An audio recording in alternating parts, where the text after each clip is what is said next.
तो फिल्म की शुरुआत में हम एक कपल को देखते हैं जो एक काफी बड़े सफेद कमरे में घूम रहे होते हैं। इस कमरे में हर चीज ही सफेद रंग की। दरअसल इन दोनों पर एक डॉक्टर को एक्सपेरिमेंट कर रही थी जिसमें इन्हें लगातार 50 दिनों तक बगैर बाहर आए रहना था, और अगर वो ऐसा कर लेते हैं, इन्हीं 50 दिन वहाँ रह लेते हैं, तो इनाम के तौर पर उन्हें 40 करोड़ दिए जाएं। लेकिन अगर उनमें से किसी ने भी हार मानी तो उन्हें यहाँ से खाली हाथ ही जाना पड़ेगा, मतलब कि कुछ नहीं मिलेगा उन्हें। इन दोनों के अलावा इस कमरे में और कोई नहीं रहेगा और ना ही किसी से बात कर सकते हैं, मिल सकते। इसके अलावा एंजॉय करने का भी इनके पास कोई जरिया नहीं होगा, जैसे टीवी या मोबाइल वगैरह। अब इस कमरे में आकर ये लोग बहुत खुश थे क्योंकि इन्हें लग रहा था कि पैसे कमाने का ये सबसे आसान तरीका है। ये दोनों आपस में बातें करने लगते हैं, जहाँ कपल में से लड़की, जिसका नाम केट होता है, कहती है कि मैं इन पैसों से, इन्हें 40 करोड़ से अपने सारे सपने पूरे करूंगी। तब उसका हस्बैंड कहता है मैं तो इन पैसों को पार्टीज वगैरह में उड़ाऊंगा, खूब मजे करूंगा। कुछ वक्त के बाद इन्हें एक रोबोट डिवाइस की आवाज आती है जो इन्हें यहाँ रहने के असूल बताने लगती है कि उन्हें यहाँ कैसे रहना है,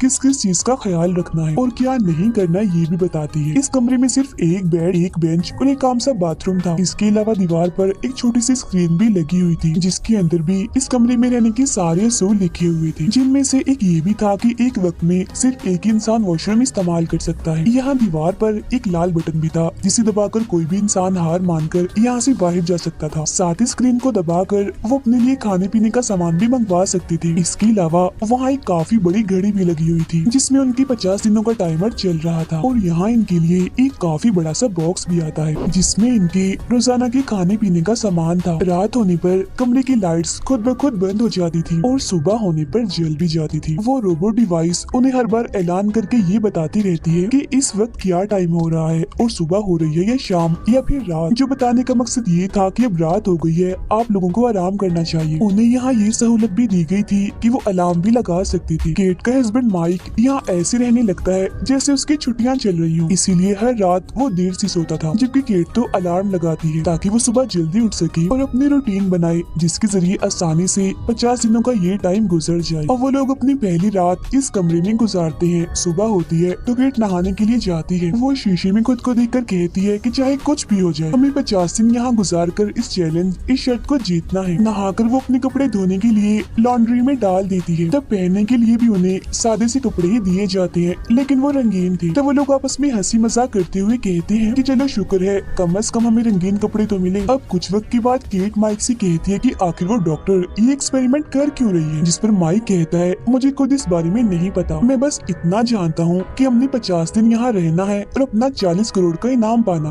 अब वक्त गुजारने के लिए दोनों खुद को मसरूफ करने की कोशिश करते हैं। केट खुद को शांत और पुरसुकून रखने के लिए योगा करती है, जबकि माइक उस घड़ी जिस पर 50 दिनों का टाइमर चल रहा था उसे घूर घूर कर देख रहा था। बैठे बैठे ही वो अजीब तरह की बातें भी सोचने लगता है, जैसे कि यहाँ की दीवारों का रंग सफेद ही क्यों किया गया है। केट उसे बार बार समझाती है कि तुम इन चीजों को इतना मत सोचो और बार बार घड़ी को भी मत घूर के देखो, तुम बस यहाँ पर वक्त गुजारने और उसके बदले में मिलने वाले पैसों के बारे में सोचो। लेकिन ये करना उसके लिए मुश्किल था क्योंकि कुछ दिनों से वो अपनी नींद भी पूरी नहीं कर पा रहा था, जबकि केट तो रूटीन के मुताबिक सुबह से लेकर रात तक अपने सारे काम करती है। और माइक का ध्यान घड़ी पर से हटाने के लिए उसे दौड़ लगाने का कहती है। जहाँ एक तरफ केट योगा कर रही थी तो माइक दौड़ लगा रहा था। इसके बाद टाइम गुजारने के लिए वो बच्चों वाले गेम्स खेलने लगते हैं और डांस भी करते हैं। फिर जैसे वो अपने कपड़े धोने के लिए लॉन्ड्री में डालते हैं तो उन्हें दोबारा से बिल्कुल वैसे कपड़े मिल जाते हैं। अब ऐसे करके इन्हें कुछ हफ्ते गुजर जाते हैं, जहाँ फिर एक दिन माइक को उस कमरे में एक छोटा सा कीड़ा दिखता है। वो उससे बात करता है और उसे कुछ खिलाने का सोचता है, मगर जैसे वो मिल्क शेक की कुछ बूंदे जमीन पर डालता है तो रोबोट डिवाइस की आवाज आने लगती है जो कहती है कि ऐसा मत करो, ये खाने पीने का सामान सिर्फ तुम दोनों के लिए ही है।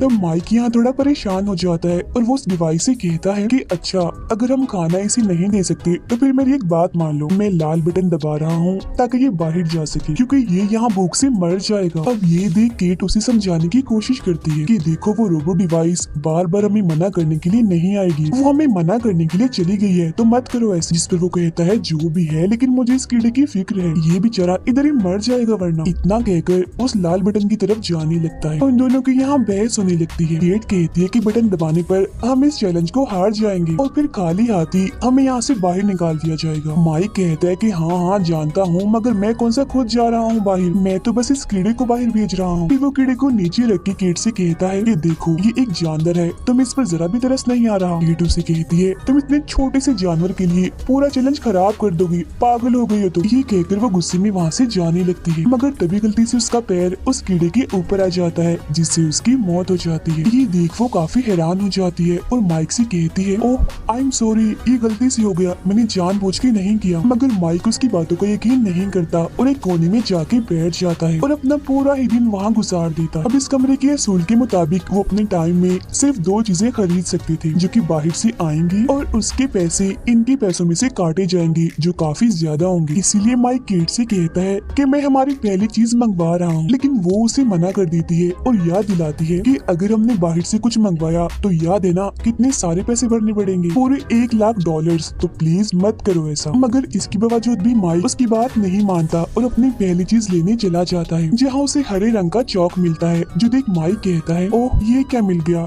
इससे तो मेरा कुछ होने वाला नहीं है, लेकिन कम से कम दीवारों पर ड्राइंग बनाकर टाइम तो पास कर ही सकता। केट जब उसे ड्राइंग बनाते हुए देखती है तो कहती है चलो मेरी ड्राइंग बनाओ। तब माइक उसकी ड्राइंग बनाने लगता है, मगर कुछ वक्त के बाद केट बोर होकर यहाँ से चली जाती है, लेकिन वो तो ड्राइंग तब तक बनाता रहता है जब तक कि वो इस चौक को खत्म न कर देता। इस तरह से वो पूरे वॉशरूम और बाहर की दीवार पर काफी सारी ड्राइंग्स बना देता है। फिर कुछ वक्त के बाद केट माइक के पास आकर अपने बुरे बर्ताव के लिए माफी मांगती है और अब यहाँ इनके पास अच्छी बात ये थी कि 50 में से सिर्फ अब 20 दिन ही बाकी बची थी। अब एक सुबह केट को वॉशरूम में से एक गन मिलती है, जिसे देख दोनों हैरान परेशान हो जाते हैं कि आखिर ये यहाँ कैसे आई, मगर फिर वो उसे वहाँ से उठाकर बेड के नीचे छुपा देती है, क्योंकि डिवाइस ने कहा था कि लॉन्ड्री में कपड़ों के अलावा और कोई चीज नहीं डालनी। कुछ दिन के बाद इन्हें एक छोटा सा गिफ्ट दिया जाता है, जिसमें इन्हें इनकी फैमिलीज की वीडियो मैसेजेस दिखाए जाते हैं। माइक अपनी बहन का मैसेज देखता है, जो उसे बताती है कि मैं और मोम डैड बिल्कुल ठीक है, तो हमारी फिक्र मत करिएगा। अपनी बहन को देखकर माइक काफी खुश हो जाता है।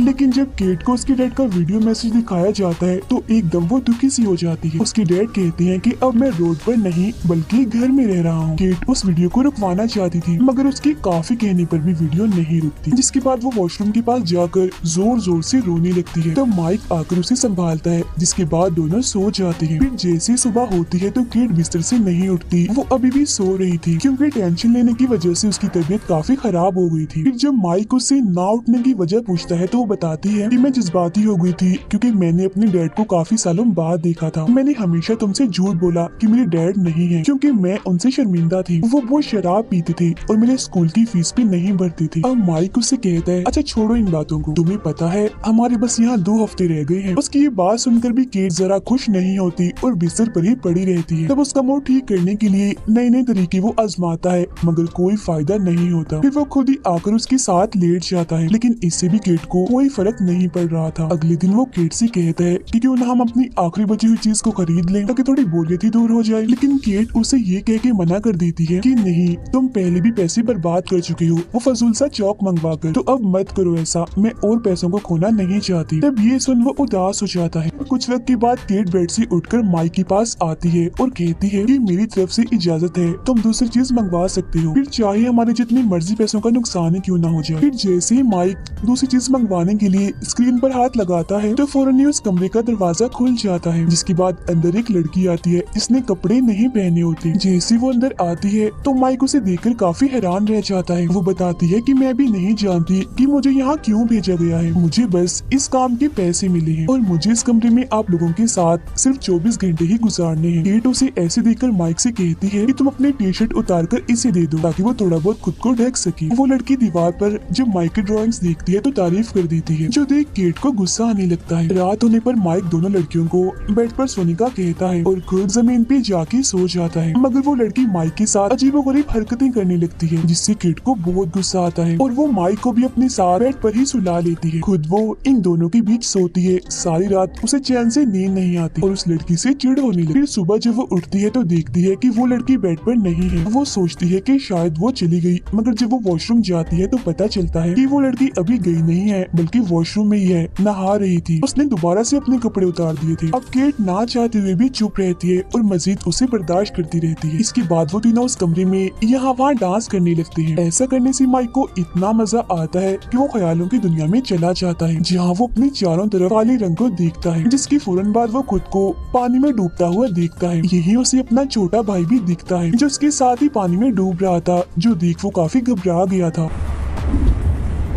तभी फौरन वहाँ केट और वो लड़की आकर माइक को होश मिलाती है, लेकिन वो अभी भी घबराया हुआ था और रोने लगता है। बार बार वो एक ही बात कह रहा था कि प्लीज मेरे छोटे भाई को डूबने से बचा लो। तब केट उसे संभालती है और बेड पर ले जाकर सुला देती है, जिसके बाद वो लड़की केट से पूछती है कि तुम और माइक कैसे मिले थे। तब वो बताती है कि मैं और माइक बारिश में मिले थे, मेरे पास छतरी नहीं थी तो माइक ने आकर मुझे भीगने से बचाया। अब ऐसे ही बैठकर वो काफी देर तक बातें करती रहती है। कुछ वक्त के बाद माइक जाग जाता है, उस लड़की के पास जाके बैठ जाता है जहाँ इस वक्त केट नहीं थी। दोनों यहाँ अपनी अपनी जिंदगी के बारे में बातें करने लगते हैं। वो लड़की बताती है कि बचपन में ही मैंने अपनी माँ को खो दिया था। फिर दोनों अपनी अपनी फैमिलीज के दुख एक दूसरे को बताकर एक दूसरे का सहारा बनते हैं और काफी अच्छी उनकी दोस्ती हो जाती है। तब वो लड़की माइक का हाथ पकड़कर उसका मुंह ठीक करने और खुद को संभालने का कहती है। तब इतने ही देर में पीछे से केट आ जाती है और दोनों को एक दूसरे का हाथ पकड़े हुए देख लेती है। ये देखकर तो उसका गुस्सा काफी बढ़ जाता है, क्योंकि वो काफी टाइम से ही उन दोनों की नजदीकियों को बर्दाश्त कर रही थी। वो गुस्से में उस लड़की से कहती है कि तुम शुरू से ही मेरे हस्बैंड को फंसाने के चक्कर में हो और मुझसे उसे छीनना चाहती हो। ये सुन वो लड़की भी केट पर गुस्सा करने लगती है और कहती है कि तुम कितनी अजीब औरत हो, अपने हस्बैंड पर जरा भी यकीन नहीं है तुम्हें, अफसोस है। अब इसके बाद दोनों की बहस बढ़ जाती है और एक दूसरे पर वो चिल्लाने लगती है। तब तंग आकर माइक इन दोनों पर चिल्लाता है और चुप होने का कहता है, जिसके बाद वो यहाँ से जाने लगता है। फिर अगली सुबह जब वो जागती है तो माइक कुछ ठीक महसूस नहीं कर रहा था, उसकी तबीयत खराब लग रही थी। वो लड़की भी इस कमरे से जा चुकी थी, मगर जाते जाते वो दीवार पर माइक के लिए एक मैसेज लिखी गई थी। लिखा था कि आज से पहले मुझे कभी भी किसी ने इतना प्यार नहीं किया जितना तुमने किया माइक। केट ये मैसेज माइक को दिखाकर उस पर गुस्सा करने लगती है और कहती है कि तुम एक नंबर के धोखेबाज इंसान हो, मुझे भी तुम धोखा ही दे रहे थे ना। जिस सुन माइक कहता है कि ऐसा कुछ नहीं है, उसने जो भी लिखा है वो सब झूठ है। इस कमरे में ये सब कुछ जानबूझकर किया जा रहा है ताकि हम दोनों की आपस में लड़ाई हो और हम हार मान लें। मगर फिर भी केट उसकी एक नहीं सुनती और उसे धक्का मार देती है, जिससे माइक का सर दीवार से टकरा जाता है और उसका खून बहने लगता है। ये देख माइक को गुस्सा आ गया था, वो केट से दूर चला जाता है और कहता है कि मैंने तुम्हें कभी भी धोखा नहीं दिया, तब भी नहीं जब तुम ये शहर छोड़कर चली गई थी। मैंने हमेशा यही चाहा कि तुम खुद को अकेला महसूस ना करो और खुश रहो, जिस वजह से मैंने अपने दोस्तों से भी मिलना छोड़ दिया और तुम्हें टाइम दिया। मैंने अपनी पढ़ाई तक छोड़ दी और तब भी तुम्हारा साथ नहीं छोड़ा जब तुम टेंशन में रहती हो। और इन सब के बदले मुझे क्या मिला? तुम्हारा शक और नफरत। जो सुन केट को शर्मिंदगी होती है,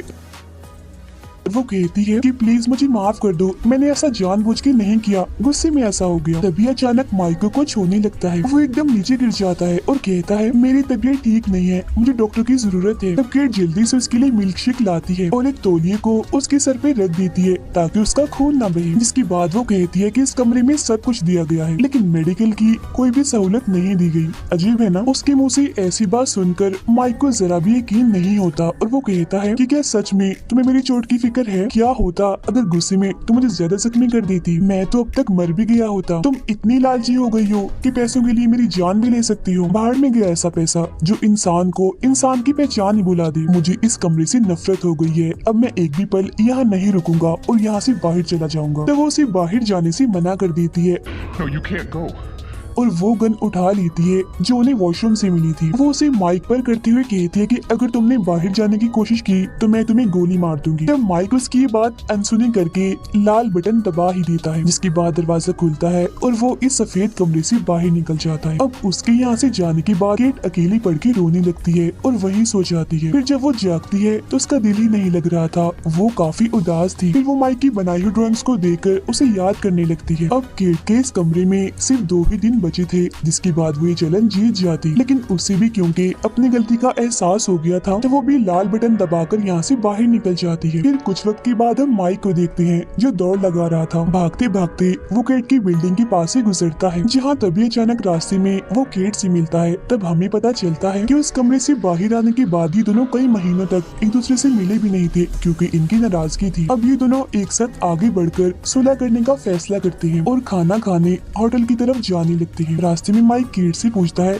क्या तुमने वो चैलेंज पूरा कर लिया था या पहले ही लाल बटन को दबाकर तुम बाहर आ गई थी? जिस पर वो कुछ नहीं बोलती और चुप रहती है। कहती है, मैंने वहाँ तुम्हारे साथ काफी गलत बर्ताव किया, तो प्लीज मुझे माफ कर दो। फिर जब ये दोनों यहाँ से चले जाते हैं तब एक बिल्डिंग पर लिखे नोट को हम देखते हैं, जिस पर लिखा हुआ था कि ये कमरा एक बहुत ही बड़े आदमी ने बनाया था, लेकिन वो कौन था ये पता नहीं चल पाता। लेकिन उसके मुताबिक हम ये कह सकते हैं कि लालच इंसान को कभी नहीं करना चाहिए, क्योंकि लालच हमेशा बुराई की तरफ ले जाता है, जिसमें हम अपने किसी खास को भी खो सकते हैं। जैसे कुछ वक्त के लिए माइक और केट ने एक दूसरे को खो दिया था। उस आदमी का इस कमरे को बनाने का ये मकसद हो सकता है कि इंसान को लालच देकर सुधारा जाए, क्योंकि जब इंसान यहाँ साथ वक्त गुजारेंगे तो उनके अंदर की भी बहुत सी बातें बाहर आएंगी। फिर जब लालच का पर्दा उनकी आंखों पर से हटेगा, उन्हें अपनी गलती का एहसास होगा, तो वो इसे सीख लेंगे और कभी भी लालच नहीं करेंगे। इसके बाद हमें कपल को उसी कमरे में देखते हैं जो केट और माइक की ही तरह इस चैलेंज को पूरा करने आए थे। वो दोनों भी बिल्कुल वैसे खुश थे जैसे केट और माइक यहाँ आके खुश थे। अब सवाल ये उठता है कि क्या ये दोनों इस चैलेंज को पूरा कर पाएंगे या उन दोनों की ही तरह हार मान के खाली हाथ जाएंगे, या फिर उन्हें भी अपनी गलती का एहसास हो जाएगा। इसी सवाल के साथ ही ये कहानी इधर ही खत्म हो जाती है।